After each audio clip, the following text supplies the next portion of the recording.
How to use Pictory AI in mobile. In this tutorial, I'm going to show you the best AI for content creation, design automation, marketing, and e-commerce. First of all, open the web browser.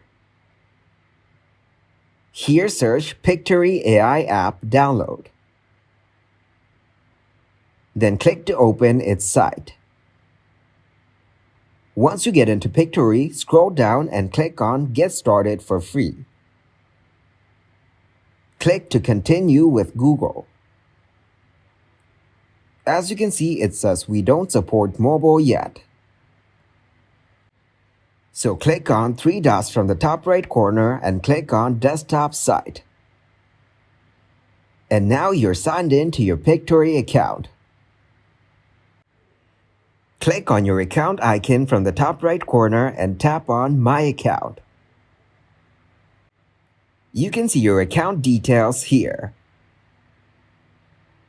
This is how you can use Pictory AI on mobile.